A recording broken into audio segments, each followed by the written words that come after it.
Good morning dear students. My name is Abhishek Gupta from Bharati group of colleges Durg. और आज हम BTech agriculture for third year for first semester, subject है आपका building construction and cost estimation, जिसका code है आपका EV5312। आज इस लेक्चर्स में हम कंक्रीट डिस्कस कर रहे हैं। ठीक है, इसके पहले भी लेक्चर्स में हमने कंक्रीट डिस्कस किया था, जिसमें हमने उसके बेसिक डेफिनेशन देखे थे कि कंक्रीट क्या होता है। ठीक है, और उसके कुछ क्लासिफिकेशन डिस्कस किए थे। ठीक है, तो स्टार्ट करने से पहले मैं थोड़ा सा इसको रिकॉल करा देता हूँ आपको कि कंक्रीट क्या था। हमारा एक कंपोजिट मिक्स था। कंपोजिट मिक्स मतलब कि क्या, जिस वो किसी किसी बना होता था, बाइंडिंग मटेरियल से बना हुआ होता था। इसमें हम फाइन एग्रीगेट यूज़ करते थे और कोर्स एग्रीगेट यूज़ करते थे, और क्या यूज़ करते थे, वाटर यूज़ करते थे। इसके अलावा भी हमको जब इसकी प्रॉपर्टीज़ इन्हेंस करनी पड़ती थी या फिर प्रॉपर्टीज़ चेंज करनी होती थी, एग्जांपल के तौर पर अगर बात करूँ तो सेटिंग टाइम मान लो अगर मेरे को किसी कंक्रीट का इंक्रीज़ कराना है, ठीक है, तो मेरे को क्या करना पड़ेगा, कोई एसिड मिक्सर यूज़ करना पड़ेगा जो कि उसके सेटिंग टाइम को इंक्रीज़ करा दे। ठीक है, दैट इज़ कॉल्ड एडमिक्सर। ठीक है, तो देखो, तो क्या बोल रहा है, concrete is a composite mix of binding material, fine aggregate and coarse aggregate. अब फाइन एग्रीगेट्स क्या होता है, ये आपके वाइवा में जरूर पूछेगा आपको कि फाइन एग्रीगेट्स क्या होता है, आपको ये बताओ। तो आपको बताना पड़ेगा वो एग्रीगेट्स जो कि 4.75 mm ISU से पास कर जाए और 75 माइक्रॉन से रिटेन कर जाए। कौन से ISU से? ठीक है, वो क्या कहलाएंगे आपके फाइन एग्रीगेट्स। Example sand. उसके बाद आपका क्या आता है, कोर्स एग्रीगेट। फिर पूछेगा आपको वाइवा में कि कोर्स एग्रीगेट्स क्या होता है, तो आपको बताना पड़ेगा वो एग्रीगेट्स जो कि 80 mm ISU से पास कर जाए और 75 माइक्रॉन, सॉरी 4.75 mm ISU से रिटर्न कर जाए, तो उसको क्या बोलेंगे, कोर्स एग्रीगेट। Example gravels. ठीक है, इसके अलावा जो बाइंडिंग मटेरियल्स के लिए आपको पूछेगा क्या है बाइंडिंग मटेरियल्स, तो आप बता सकते हो कि हमारे पास सीमेंट्स भी है, लाइम भी है, और क्या है, जिप्सम भी है। ठीक है, बट हम क्या यूज़ करेंगे, हम सबसे ज़्यादा आमतौर पर सीमेंट्स यूज़ करते हैं। फिर पूछेगा आपको उनकी ग्रेड्स क्या हो सकती है, तो आपको बताना पड़ेगा वो 3 ग्रेड्स में आती है, 33 ग्रेड्स, 53 ग्रेड्स एंड 43 ग्रेड्स। ठीक है, तो ऐसे तैयार होता है आपका क्या, कॉन्क्रीट्स। अब पूछेगा कि इसमें आप वाटर कितना ऐड करोगे, तो आपको बताना पड़ेगा जो वाटर का जो रेशियो होता है, water cement ratio, that is 0.4 to 0.6। मतलब कि वो सीमेंट के वेट के हिसाब से हम क्या करते हैं, वाटर का कैलकुलेशन करते हैं। जो भी कैलकुलेशन करते हैं तो जो हमको वैल्यूज मिलती है वो लीटर्स में मिलती है वाटर की। ठीक है, तो और फिर पूछेगा कि ये 0.4 कब यूज़ किया जाता है, 0.6 कब क्यों यूज़ किया जाता है, तो आपको बताना पड़ेगा। हर जब मान लो कि ऐसे वेदर कंडीशन जहाँ पे बहुत ज़्यादा गर्मी पड़ती हो, जहाँ पे वाटर का इवोपरेशन बहुत ज़्यादा रेट से होता हो, हम वहाँ क्या यूज़ करेंगे, हायर सीमेंट रेशियो। ठीक है, उससे क्या होगा, वाटर जो लॉसेस हो रहा है वो कवर हो जाएंगे। और कम कहाँ पे यूज़ करेंगे वाटर सीमेंट रेशियो, तो पूछेगा तो क्या बोलोगे आप लोग को बोलना पड़ेगा कि ऐसे जगह जहाँ पे बारिश ज़्यादा होता हो या फिर जहाँ पे मॉइस्चर कंटेंट ज़्यादा हो, वहाँ पे हम क्या यूज़ करेंगे, 0.4 या 0.45 ऐसा से वाटर सीमेंट रेशियो यूज़ करेंगे। ठीक है, और सबसे ज़्यादा वाइडली यूज़ किया जाने वाला कंस्ट्रक्शन मटेरियल हमारा कंक्रीट्स।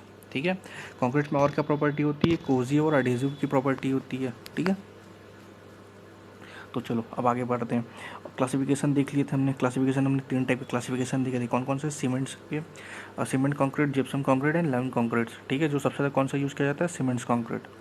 रीज़न आपको पता ही है। ठीक है, नेक्स्ट क्या क्लासिफिकेशन था, on the basis of unit weight. ठीक है, जिसमें हमने 4 टाइप के कॉन्क्रीट्स पढ़े थे, that is what, extra light weight concrete, light weight concrete, dense weight concrete and heavy weight concrete. मतलब कि क्या, वो कॉन्क्रीट अगर मान लो मैं 1 मीटर क्यूब का मैं क्या कर रहा हूँ, 1 मीटर क्यूब का अगर मैं कोई क्यूब्स तैयार कर रहा हूँ, ठीक है, जिसका वॉल्यूम कितना है, 1 मीटर क्यूब, तो जब मैं उसमें कॉन्क्रीट्स तैयार करता हूँ और उसका वेट करता हूँ, ठीक है, कॉन्क्रीट्स को बनने के बाद उसका जब मैं वेट करता हूँ तो उसका जो वेट कितना निकल के आता है, <5 किलो न्यूटन। ठीक है, अगर मान लो हैवी वेट अगर मैं बनाता हूँ तो उसका जो वेट कितना निकल के आता है, 25 किलो न्यूटन से ऊपर। ठीक है, तो ये on the basis of unit weight हमने क्या किया, कॉन्क्रीट्स को क्लासीफाई किया। ठीक है, अब आगे बढ़ते हैं। देखो क्या, on the basis of grades, कौन कौन से ग्रेड्स के कॉन्क्रीट्स हैं हमारे पास, that is what, ordinary grade concrete up to M20 तक। मतलब कि क्या, ऑर्डिनरी ग्रेड कॉन्क्रीट कौन सा हो गया, M5 से लेकर के M20 तक के जो भी ग्रेड्स के होंगे वो क्या कहलाएंगे, ऑर्डिनरी ग्रेड कॉन्क्रीट्स। अब जैसे कि ग्रेड ऑफ कॉन्क्रीट्स क्या होता है, मैं आपको पहले ये बता दूं। देखो, ग्रेड ऑफ कॉन्क्रीट्स क्या होता है, हमारे पास डिफरेंट डिफरेंट वैराइटीज़ के या फिर डिफरेंट डिफरेंट ग्रेड्स के कॉन्क्रीट्स अवेलेबल होते हैं। एग्जाम्पल के तौर पर ये M क्या रिप्रेजेंट कर रहा है, ये M रिप्रेजेंट कर रहा है आपके मिक्स प्रपोर्शन को, और 20 क्या रिप्रेजेंट कर रहा है, आपका कंप्रेसिव स्ट्रेंथ ऑफ कॉन्क्रीट्स। ठीक है, या फिर कैरेक्टरिस्टिक्स कंप्रेसिव स्ट्रेंथ कह सकते हैं इसको, या ये कहते हैं। ठीक है, तो वो ग्रेड्स जो आमतौर पर आपको नॉर्मल बिल्डिंग कंस्ट्रक्शन में यूज़ होता है उसको हम क्या बोलेंगे, ऑर्डिनरी ग्रेड कंक्रीट। जैसे कि अप टू M20 तक के, उसको क्या बोलेंगे, ऑर्डिनरी ग्रेड कंक्रीट। अगर मान लो मेरे को हाई राइज बिल्डिंग बनाना है तो मैं वहाँ क्या यूज़ करूँगा, स्टैंडर्ड ग्रेड यूज़ कर सकता हूँ। या फिर मेरे को पेवमेंट डिज़ाइन करना है, या फिर मेरे को डैम डिज़ाइन करना है, या फिर मेरे को ब्रिजेस बनाना है, तो मैं क्या यूज़ करूँगा, हाई स्ट्रेंथ ग्रेड कंक्रीट। ठीक है। अप टू M25 तक हमको क्या होता है, मिक्स प्रपोर्शन पता होता है। अब आफ्टर M25 के बाद हमको क्या करना पड़ता है, एक मिक्स डिज़ाइन करना पड़ता है। ठीक है। नेक्स्ट क्या था आपका, in on the basis of place of casting, क्या क्या था, in situ casting. In situ का मतलब क्या होता है, वो कास्टिंग जो हमको फील्ड में, हम जो फील्ड में करते हैं। दूसरा क्या था, प्रीकास्ट कंक्रीट, जो पहले से तैयार किया गया हो। ठीक है। नेक्स्ट टॉपिक है आपका प्रोपोर्शनिंग ऑफ कंक्रीट्स। ठीक है। तो क्या बोलता है, देखो, proportioning of concrete, the process of determining the ratio of different ingredients. क्या बोल रहा है, देखो, the process of determining the ratio of, ठीक है, रेशियो को आप लोग अंडरलाइन कर दो, of different ingredients of concrete is known as proportioning of concrete. जैसे कि हमारे पास क्या क्या ग्रेड्स होता है, M5 से लेकर के M80 तक नॉर्मली हम पढ़ते हैं। अब इन सब का क्या होता है, अप टू M25 तक हमको रेशियो पता होता है। ठीक है, जिसको क्या बोल रहे हैं हम, नॉमिनल मिक्स बोल रहे हैं। ठीक है। इनका प्रोपोर्शनिंग मतलब कि डिफरेंट डिफरेंट जो भी इसमें इंग्रेडिएंट्स हैं उनका रेशियो निकालना। मतलब कि मान लो कि अगर मैं M20 ग्रेड का कंक्रीट बना रहा हूँ तो उसमें कितना परसेंट या फिर कितना आपका सीमेंट होगा, कितना आपका सैंड होगा, कितना आपका ग्रेवल्स होगा, इनका प्रोपोर्शन निकालना क्या कहलाता है, प्रोपोर्शनिंग ऑफ कंक्रीट्स। ठीक है। तो देखो M10 के लिए हम कौन सा यूज़, उसका जो प्रोपोर्शन होता है क्या होता है, 1:3:6। 1 क्या इम्पार्ट कर रहा है आपका, 1 बता रहा है आपका सीमेंट्स के बारे में, 3 क्या बता रहा है आपका सैंड्स के बारे में, और 6 क्या बता रहा है ग्रेवल्स के बारे में। मतलब कि क्या, कल को अगर आपको M10 का ग्रेड का कंक्रीट बनाना है, मतलब कि क्या, वो कंक्रीट जिसकी compressive strength after 28 days of curing, उसकी स्ट्रेंथ कितनी निकल के आएगी, 10 न्यूटन पर mm², वो उसकी कंप्रेसिव स्ट्रेंथ होगी। ठीक है। उसका जो ग्रेड होगा तो उसके लिए आपको कितना ऐड करना पड़ेगा, मान लो 1 kg आप सीमेंट ऐड कर रहे हैं तो 3 kg आपको क्या ऐड करना पड़ेगा, सैंड, और 6 kg क्या ऐड करना पड़ेगा, gravels. Same as it is M15 M20 के लिए भी सेम वही है। ठीक है। जो सबसे ज़्यादा आमतौर पर घरों के लिए यूज़ किया जाता है concrete, that is what, M20 grade of concrete. ठीक है। जैसे कि मैंने बताया M25 से अगर आपको ऊपर डिज़ाइन करना है तो आपको क्या यूज़ करना पड़ेगा, आपको IS कोड यूज़ करना पड़ेगा, IS 10262। ठीक है। और IS 456 या फिर स्पेशल पब्लिकेशन 23 यूज़ करना पड़ेगा for the designing of mix. ठीक है। नेक्स्ट टॉपिक है आपका मैन्युफैक्चरिंग ऑफ कंक्रीट, कि कंक्रीट की मैन्युफैक्चरिंग कैसे की जाती है। तो देखो क्या क्या प्रोसेस इन्वॉल्व होता है मैन्युफैक्चरिंग ऑफ कंक्रीट्स में। कंक्रीट्स का मतलब ये नहीं होता कि सिर्फ कंक्रीट्स तैयार कर देना। कंक्रीट्स का मैन्युफैक्चरिंग ऑफ कंक्रीट्स का मतलब ये होता है कि after batching, mixing, transportation, placing, finishing, ठीक है, कॉम्पेक्शन, ये सारा प्रोसेस क्या कहलाता है, मैन्युफैक्चरिंग ऑफ सीमेंट्स। मतलब कि कंक्रीट को बनाने से लेकर के उसके कास्ट से लेकर के उसके फिनिशिंग तक की जो भी प्रोसेस होती है वो क्या कहलाती है, मैन्युफैक्चरिंग ऑफ कंक्रीट। इसमें जो स्टेप 1 होता है वो क्या कहलाता है, बैचिंग। बैचिंग का मतलब क्या होता है, सबसे पहले ये समझो, मेजरमेंट्स ऑफ इंग्रेडिएंट्स। मतलब कि हमको क्या करना है यहाँ पे, इंग्रेडिएंट्स का मेजरमेंट्स करना है। जैसे कि M20 ग्रेड्स का कंक्रीट बनाना है तो आपको क्या करना पड़ेगा, सबसे पहले एक बैच तैयार करना पड़ेगा। एग्जांपल के तौर पर मैं आपका एक घर एग्जांपल उठाता हूँ, एग्जांपल के तौर पर। ठीक है। कि मान लो आप कोई घर बनाना चाह रहे हैं और उस घर में मान लो 2 BH के घर है आपका। ठीक है। और उस 2 BH के घर में मान लो 10 नंबर ऑफ कॉलम्स होंगे। ठीक है। एग्जांपल है, 10 नंबर ऑफ कॉलम्स होंगे। और हो सकता है कि वो एक कॉलम को बनाने में वो 2 दिन ले। मतलब कि हो सकता है आज मैं फॉर्मवर्क करके रखूँ और नेक्स्ट डे क्या हो, उसमें कंक्रीट को हम कास्ट करके उसके अंदर फिल कर दें। तो ऐसे ही 10 नंबर ऑफ कॉलम से हो सकता है 1 महीना लग जाए। अब मैं 1 महीने के लिए तो क्या करूँगा, इकट्ठा एक साथ तो कंक्रीट्स बनाऊंगा नहीं। तो मेरे को क्या करना पड़ेगा, आज मान लो कि जैसे कि मान लो कि मेरे को 1 घंटे या 2 घंटे के बाद मेरे को जितने भी कंक्रीट्स का ज़रूरत है, जैसे कि मान लो मैं कोई कंक्रीट्स का कोई कॉलम को कास्ट, कोई एक कॉलम को कास्ट करने के लिए जा रहा हूँ, तो एक कॉलम में जितना मेरे को हमको इंग्रेडिएंट्स की ज़रूरत है उनका क्या करूँगा, मैं मेजरमेंट्स करके एक बैच तैयार करके रख लूँगा। ठीक है। ये प्रोसेस क्या कहलाता है, the process of measurement of ingredients of concrete for per batch, that is called batching of concretes. ठीक है। इसके लिए भी हमारे पास 2 मेथड्स है। कौन कौन से मेथड्स है, that is what, wet batching, और क्या है दूसरा, वॉल्यूम बैचिंग। जो सबसे ज़्यादा एक्यूरेट होता है, जो सबसे ज़्यादा फील्ड में यूज़ किया जाता है, वो होता है आपका वेट बैचिंग। ठीक है। सबसे ज़्यादा क्या यूज़ किया जाता है, वेट बैचिंग यूज़ किया जाता है। क्यों, क्योंकि सबसे ज़्यादा एक्यूरेट होता है। बट नॉर्मली अगर आप लेबर लोग को देखोगे ना, तो वो लोग क्या करते हैं, अपने हिसाब से वो लोग सब चीज़ डाल देते हैं। ठीक है। मतलब कि जैसे कि वो क्या करते हैं, जनरली वॉल्यूम पे डिपेंड करते हैं। इससे क्या होता है, आपका वर्केबिलिटी अफेक्ट हो जाती है। ठीक है। स्ट्रेंथ अफेक्ट हो जाता है। ठीक है। और आपको जो भी आपको रिक्वायरमेंट, जो भी आपको कंप्रेसिव स्ट्रेंथ का रिक्वायरमेंट है, वो आपको अचीव नहीं हो पाता। ठीक है। लेस एक्यूरेट होता है। ठीक है। कौन कौन सा हो गया, वेट बैचिंग और दूसरा वॉल्यूम बैचिंग। अब वॉल्यूम में क्या होता है, वॉल्यूम के आधार पर, मतलब कि जो आपके कॉलम का साइज़ होगा आप उसका वॉल्यूम निकालिए और उसके आधार पर आपने क्या किया, एक वॉल्यूम बैचिंग आपका मेजरमेंट्स कर लिए किसका, आपके इंग्रेडिएंट्स का। ठीक है, अब इसमें क्या होता है आपका, आप वॉल्यूम बैचिंग जब करोगे तो क्या होगा, आपको लेस एक्यूरेट आपको रिजल्ट मिलेगा। ठीक है, लेस एक्यूरेट रिजल्ट मिलेगा और प्लस क्या होगा, अनइकोनॉमिकल होगा। ठीक है, तो ये हो गया आपका वॉल्यूम बैचिंग। ठीक है, दूसरा जो प्रोसेस होता है, इसका जो स्टेप 2 होता है, डेट इज कॉल्ड मिक्सिंग। अब जो हमने बैच तैयार करके रखा है, अब क्या करना है हमको, उसको मिक्सिंग करना है, मिक्स करना है। अब मिक्सिंग के लिए भी हमारे पास दो टाइप की मिक्सिंग होता है, that is called manual mixing और मशीन मिक्सिंग। मैनुअल मिक्सिंग क्या होता है, मैनुअल मतलब कि हाथ से जो भी मिक्स करते हैं, हाथ से मतलब कि जो भी लेबर्स लोग होते हैं अपने हाथ के थ्रू, या फिर जो भी उनके पास इक्विपमेंट्स होते हैं उनके थ्रू, जब वो अपने हाथ के थ्रू जब मिक्सिंग करते हैं तो उसको हम बोलते हैं क्या, हैंड मिक्सिंग। आमतौर पर सबसे ज़्यादा आप देखते भी होंगे। ठीक है, यही सबसे ज़्यादा। और उसके बाद होता है मशीन मिक्सिंग। मशीन मिक्सिंग भी क्या होता है, हमारे पास दो टाइप के होते हैं। ठीक है, कौन कौन से टाइप के, एक तो होता है बैच वाला मिक्सिंग करना, दूसरा होता है कंटिन्यूस मिक्सिंग।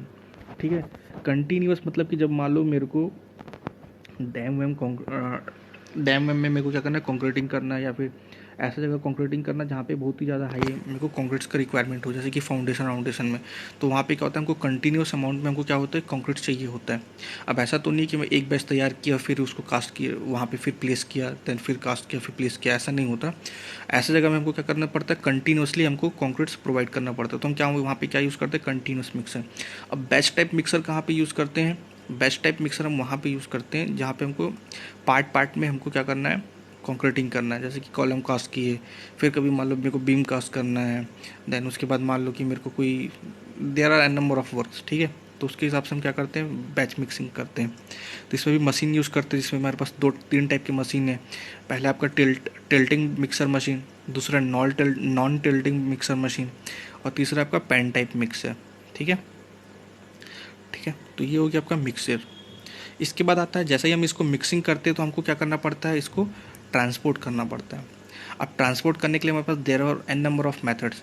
पेन के थ्रू हम इसको ट्रांसपोर्ट कर सकते हैं, हम व्हील बैरो या फिर बेल्ट कन्वेयर के थ्रू इसको ट्रांसपोर्ट कर सकते हैं, या फिर हम इसको पंप के थ्रू इसको पंप आपका ट्रांसपोर्ट कर सकते हैं, या फिर टावर क्रेन की मदद से, या फिर कुछ बकेट अरेंजमेंट की मदद से। ठीक है, या फिर कोई डंप ट्रक की मदद से। ठीक है, तो ये था उसका ट्रांसपोर्टिंग, मतलब कि जो कंक्रीट हमने, तो हमारा अगला मेथड है, अगला स्टेप्स है, that is called placing. Placing क्या होता है, सबसे पहले ये समझते हैं। जैसा कि नाम से समझ में आ रहा है, प्लेसिंग मतलब क्या, किसी चीज़ों को प्लेस करना एक स्थान से दूसरे स्थान। तो जैसे कि हमने कंक्रीट तैयार किया, हमने क्या किया, सबसे पहले हमने बैच तैयार किए। बैचिंग करने के बाद हमने क्या किया, मिक्सिंग किया। देन हमने क्या किया, ट्रांसपोर्टिंग किया, इसकी कंक्रीट्स की, कहाँ पे, जिस भी जगह हमको क्या करना है, कास्टिंग करना है। आफ्टर कास्ट, जैसे ही हमने कास्टिंग किया, अब हमको क्या करना है, ये जो प्रोसेस होता है कंक्रीट्स को कास्टिंग करने का, that is called placing. Placing के थ्रू हम क्या करते हैं, कास्टिंग करते हैं। ठीक है, उस कंक्रीट्स का। अब जब प्लेसिंग करते हैं तो हमको कुछ बहुत ही इंपॉर्टेंट है ये इंटरव्यू पॉइंट ऑफ व्यू से। ठीक है, जब कभी भी प्लेसिंग करते हैं तो हमको कुछ कुछ बातों का बहुत ध्यान देना पड़ता है। अगर हम ध्यान नहीं देंगे तो हो सकता है कि जो आपने कंक्रीट्स तैयार किया है वो अफेक्ट हो जाए, उसकी वर्केबिलिटी अफेक्ट हो जाए। ठीक है, हो सकता है उसका आपको कल को स्ट्रेंथ उतनी अच्छी आपको ना मिले, या हो सकता है कि आपका जो भी आपने कास्टिंग किया हुआ है वो यूनिफॉर्म ना हो। ठीक है, होमोजीनियस ना हो सकता है आपको प्रॉपर जो भी आपको कंप्रेसिव स्ट्रेंथ चाहिए होगी वो आपको ना मिले। ठीक है, तो ध्यान रखना इन सब बातों का। तो ये सब डिपेंड करता है आपके प्लेसिंग्स के ऊपर। अगर आप लोग प्लेसिंग 1.5 मीटर से ज़्यादा हाइट से करेंगे तो हो सकता है कल को वर्केबिलिटी अफेक्ट कर जाए, किसकी, हमारे कॉन्क्रीट्स की। ठीक है, अब और क्या ध्यान रखना है, जब कभी हम लोग प्लेसिंग करते हैं तो हमको ये ध्यान रखना है कि जो कॉन्क्रीट्स की होमोजेनिटी है वो डिस्टर्ब ना हो। ठीक, और क्या ध्यान रखना है, हम लोग किन किन बातों का ध्यान रखना है जब कभी भी हम लोग कास्टिंग करते हैं। ठीक है, तो कास्टिंग के टाइम पे प्रॉपर हर कोने में आपका कॉन्क्रीट्स पहुँचे, ऐसा ना हो कि किसी पर्टिकुलर एरिया में रह जाए। ठीक है, अदरवाइज़ क्या होगा, पूरा वेस्ट हो जाएगा आपका जो भी स्ट्रक्चर्स आपने तैयार किया हुआ है। ठीक है, लॉस तो अलग होगा ही होगा। ठीक है, तो बहुत ही प्रॉपर केयर के साथ हमको वर्क करना पड़ता है। नेक्स्ट है आपका इसी में, जो भी जिस भी कंडीशन पे आप कंक्रीटिंग वर्क या फिर जो भी वर्क कर रहे होंगे तो ध्यान देना है। जैसे कि एग्जांपल के तौर पर बात करते हैं, जब कभी टनल वर्क होता है तो टनल में क्या होता है, टनल बोरिंग मशीन यूज़ करते हैं। टनल बोरिंग मशीन से क्या करते हैं, टनल बना जाता है। टनल बनाने के बाद उसमें क्या किया जाता है, लाइनिंग वर्क किया जाता है। तो उस लाइनिंग वर्क में क्या होता है, हम आमतौर पर नॉर्मली प्लेसिंग तो नहीं कर सकते हाथ के थ्रू, ठीक है। तो हमको वहाँ पे क्या मेथड यूज़ करना पड़ता है, हमको वहाँ पे एक मेथड है जिसका नाम है शॉर्टकटिंग। हमको वहाँ पे शॉर्टकटिंग टेक्निक यूज़ करना पड़ता है for the lining work of concretes, ठीक है। उस शॉर्टकटिंग मेथड्स के थ्रू हम क्या करते हैं, वो लाइनिंग वर्क करते हैं। अगर मान लो मेरे को अंडर वाटर कंस्ट्रक्शन करना है तो मेरे को कैसे प्लेसिंग करूँगा कॉन्क्रीट्स का, डायरेक्टली तो मैं डाल नहीं दूंगा। ऐसे में क्या होगा, पानी पानी के साथ तो मेरा कॉन्क्रीट भी बह के चला जाएगा। तो मेरे को क्या करना पड़ेगा, एक ट्रिमी पाइप मेथड होता है जिसके थ्रू हम क्या करते हैं, इस कॉन्क्रीट्स को उस पर्टिकुलर स्थान पे प्लेस किया जाता है, ठीक है। तो ये था आपका क्या, प्लेसिंग, मतलब कि कंक्रीट को प्लेस करना उसके डिजायर्ड स्थान पे।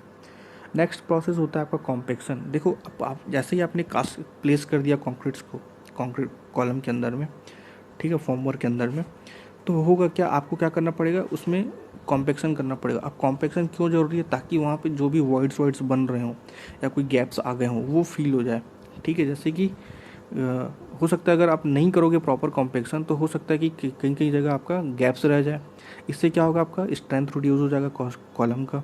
और क्या हो सकता है, आपका हनी कॉम भी हो सकता है। हनी कॉम तो छोड़ दो, हनी कॉम तो वहाँ पे वाइड्स होंगे तो क्या होंगे, उसकी लोड कैरिंग कैपेसिटी कम हो जाएगी, ठीक है। और आपका क्या होगा, जो कॉलम आपका यूनिफॉर्म नहीं दिखेगा, ठीक है, यूनिफॉर्म नहीं रहेगा, ठीक है। वो कभी भी ब्रेक हो सकता है, कभी भी धोखा दे सकता है, गिर सकता है, टूट सकता है, ठीक है।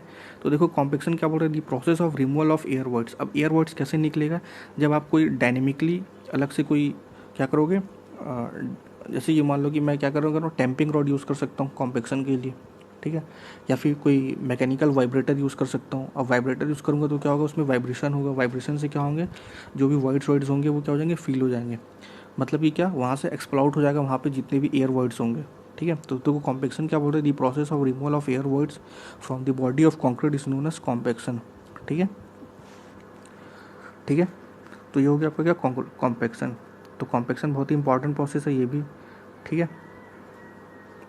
अब मेथड्स ऑफ कॉम्पेक्शन देख लेते हैं। अब देखो हमारे पास क्या क्या मेथड्स हैं। टैंपिंग रॉड के थ्रू भी हम कर सकते हैं, ठीक है।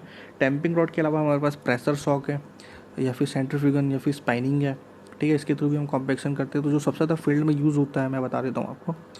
एक तो ये टैंपिंग रॉड यूज़ होता है और दूसरा मैकेनिकल वाइब्रेटर यूज़ होता है। सबसे ज़्यादा ये यूज़ होता है हमारे फील्ड्स में, ठीक है। मैकेनिकल वाइब्रेटर भी हमारे पास क्या क्या देखो, इमर्सन वाइब्रेटर जिसको हम क्या बोल रहे हैं, नीडल वाइब्रेटर, जो भी आपको सबसे ज़्यादा, जब कभी भी हम लोग कॉलम को कास्ट करते हैं तो सबसे ज़्यादा हम नीडल वाइब्रेटर यूज़ करते हैं, ठीक है। उसके बाद हमारे पास प्लेट वाइब्रेटर है, उसके बाद हमारे पास टेबल वाइब्रेटर है, ठीक है। और उसके बाद क्या है, फॉर्म वाइब्रेटर या फिर शटर वाइब्रेटर बोलते हैं। तो सबसे ज़्यादा वाइब्रेटर और ये टैंपिंग रॉड ये यूज़ किया जाता है कहाँ पे, आपके साइड्स पे। जैसे ही हमने कॉम्पेक्शन वर्क कंप्लीट किया उसके बाद आता है next process, that is called finishing. अब हमको क्या करना है, हमको टॉप सरफेस जो भी होगा उसको क्या करना है, फिनिशिंग करना है। ये फिनिशिंग वाला प्रोसेस ये जो प्रोसेस क्या कहलाता है आपका, फिनिशिंग, ठीक है। और नेक्स्ट प्रोसेस है हमारा क्या, क्यूरिंग का। तो सबसे पहले समझते हैं कि क्यूरिंग क्या है, क्यूरिंग क्या कह रहा है, ये क्यूरिंग का मतलब क्या है। तो देखो एज पर IS 456 the process of prevention of loss of moisture या फिर water from the body of concrete is known as curing concrete या क्यूरिंग ऑफ कॉन्क्रीट। क्या बोल रहा समझते हैं। आप सभी को पता है जब हम लोग सीमेंट्स बना रहे थे, ठीक है, और सीमेंट्स जब बना रहे थे, जब हम कॉन्क्रीट्स तैयार करते हैं तो एक प्रोसेस होता है केमिकल प्रोसेस, और उस केमिकल प्रोसेस को कंप्लीट होने के लिए किस चीज़ का रिक्वायरमेंट होता है, वाटर का रिक्वायरमेंट होता है। तभी तो हमको स्ट्रेंथ मिलेगा हमारे कॉन्क्रीट्स में जब सेट होगा तो, ठीक है। तो क्या होता है, कभी कभी इवापोरेशन मतलब कि गर्मी की वजह से क्या होता है, हमारे वाटर का लॉसेस हो जाते हैं, थ्रू इवापोरेशन भी हो सकता है, थ्रू ब्लीडिंग के थ्रू एक्सेट्रा, ठीक है। तो इन जो भी लॉस ऑफ वाटर हो रहा है इसके कारण क्या होगा, जो भी आपका प्रोसेस है वो क्या हो जाएगा, अटक जाएगा, रुक जाएगा।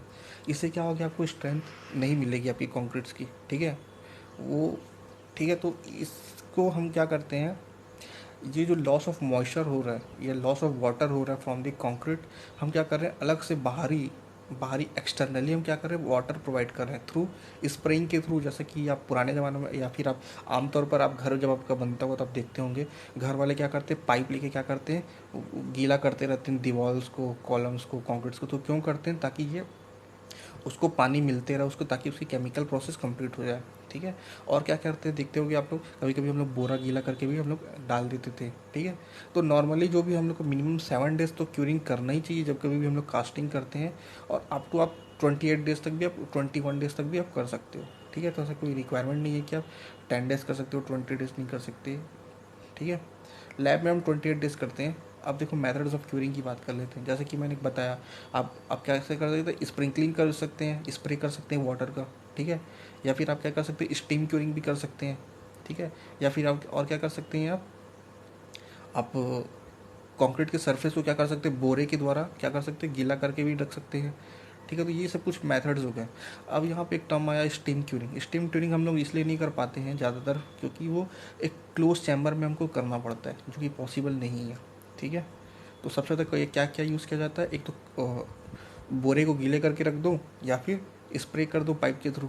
तो ये हो गया आपका मेथड्स ऑफ क्यूरिंग। ठीक है। तो ये आपका क्या हो गया, मैन्युफैक्चरिंग ऑफ कंक्रीट्स कंप्लीट हुआ।